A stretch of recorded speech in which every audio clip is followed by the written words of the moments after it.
I'm joined by Jose Brandao-Neto from the Diamond Light Source National Synchrotron facility here in the UK. Welcome to our ISNTD D3 conference on drug discovery and diagnostics for tropical diseases. So I just wanted to ask you, could you let us know how, what is your relation to drug discovery for tropical diseases and what your research is focusing on?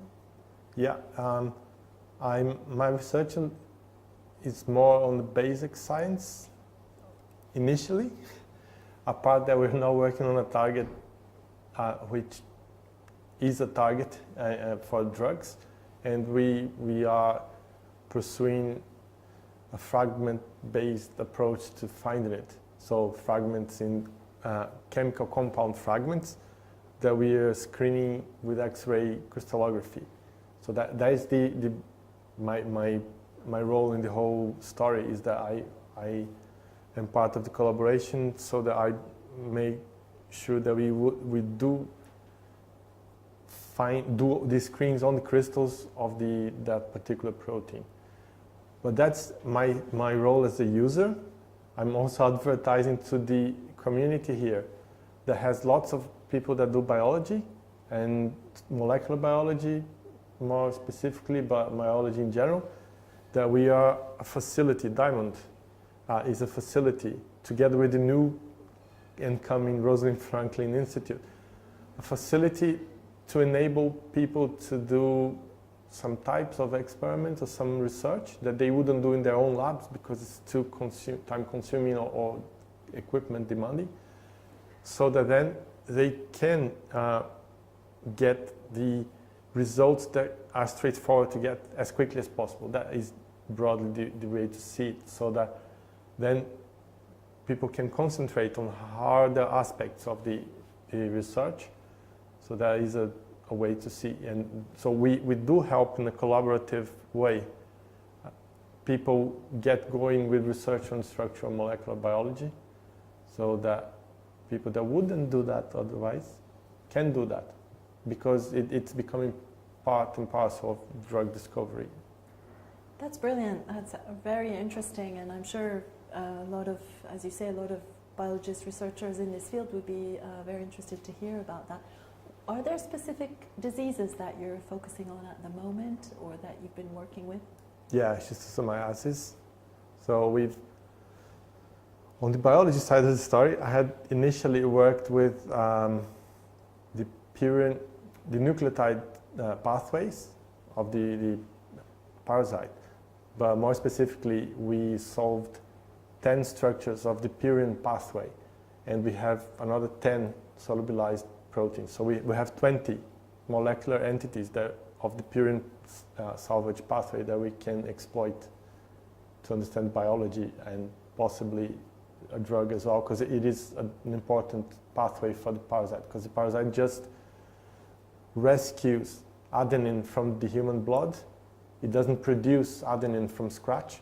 So if you prevent the parasite from rescuing adenine, it will die, because adenine from the blood will become ATP, which is the energy block that the cells use. So if you block the energy from the cell, the parasite cells, they will die.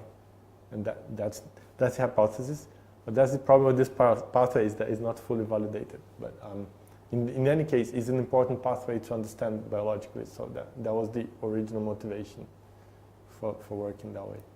This seems like a really important part, a crucial step actually in any research on drug discovery for schistosomiasis. And despite this very vital role, you highlighted yesterday in your presentation that the funding allocated for this particular part of early stage drug discovery compared to early stage discovery in general is really, really minimal. Is that something that you'd like to be looked at again? Yeah, it's very simple. If you look at the whole process, it's a very narrow-minded money-saving exercise, because you're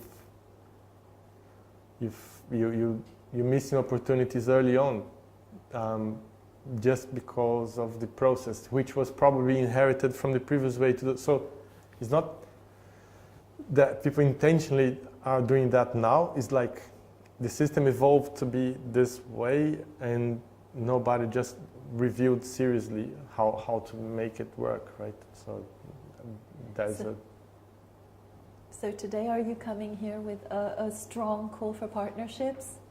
Yes. So yes, it was very good because I could find quite a few people that would be good partners to feed the biology of the research, for this research, and at the same time I had some good conversations on how people actually take from finding a compound that is potentially a drug further on. And an interesting point is that the disease as a whole, well, the parasite, it's not only human-borne, it can be animal-borne as well. So having this aspect, so if treating animals can actually enable treating humans, that should be an option, right? People shouldn't be focused on humans because they work with humans, but yeah, it can help working with both. Absolutely, and definitely we're... Especially in funding purposes, for funding purposes. If the animal side will fund better, that's a good pursuit. That's great food for thought, and definitely a One Health approach is very much at the core of our philosophy here at ISNTD, so absolutely agreed with you. So we look forward to hearing more from those possible collaborations, and definitely keep us updated. Yes. And if anyone wants to get in touch with you, we've put up your details on screen, and hopefully oh, that's great. And also the Twitter account, yes. And probably will be an interesting one. Yes, and your new Twitter account, absolutely. Great. Thank you. Thank you very much for your time. Lovely You're speaking welcome. with you. Cheers.